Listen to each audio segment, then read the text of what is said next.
پیارے بچوں من کے سچوں، پیارے بچوں من کے سچوں، دوڑ کے آؤ تال ملاؤ، لفظوں کا گلدستہ لے کر ان کو تو۔ السلام علیکم دوستوں، میرا نام ہبہ ہشام ہے، میں جماعت 2 میں پڑھتی ہوں۔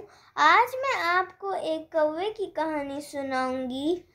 ایک دفعہ کا ذکر ہے کہ کسی گاؤں میں ندی کے کنارے ایک اونچا سا جامن کا درخت تھا۔ اس درخت کی ایک ٹہنی پر ایک کوے کا گھونسلہ تھا۔ اس میں کوے کے ننھے منھے بچے بھی رہتے تھے۔ درخت کے پاس ایک پرانا سا گھر تھا۔ اس گھر میں ایک پیاری سی بچی رہتی تھی جس کا نام رانی تھا۔ گھر کی چھت پر ایک چھوٹا سا کمرہ تھا۔ اس میں رانی نے اپنے سارے کھلونے بہت اچھی طرح سے سجائے ہوئے تھے۔ کمرے کی کھڑکی کے پاس ایک کھانے کی میز بھی رکھی ہوئی تھی۔ کمرے کا دروازہ بالکل اس طرف کھلتا تھا جس طرف جامن کا درخت تھا۔ ایک دن بہت سخت گرمی تھی اور کوے کے بچوں کو سخت بھوک لگی تھی۔ انہوں نے بھوک سے رونا شروع کر دیا۔ اوں اوں اوں، ہمیں کھانا چاہیے، ہمیں کھانا چاہیے۔ تو کوا اڑ کر اس درخت کی سب سے اونچی شاخ پر بیٹھ کر ادھر ادھر دیکھنے لگا۔ اسے رانی کے کمرے کی کھڑکی نظر آئی۔ وہ اڑ کر اس کھڑکی کے پٹ کے اوپر بیٹھ گیا اور اندر جھانکنے لگا۔ کیا دیکھتا ہے کہ رانی اپنا کھانا میز پر لگا کر اپنی گڑیا کے ساتھ کرسی پر بیٹھی ہے۔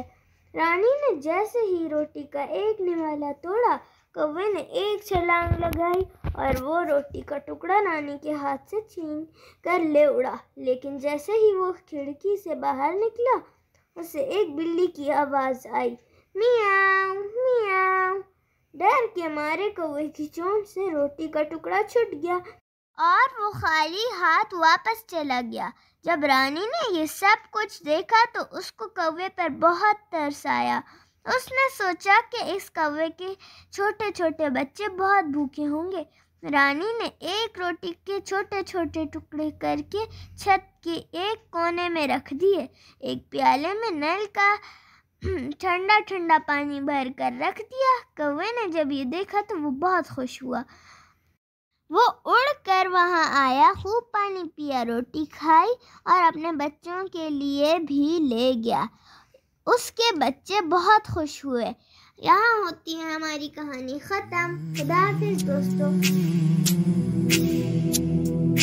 آؤ بچوں سنو کہانی، نہ کوئی راجا نہ کوئی رانی۔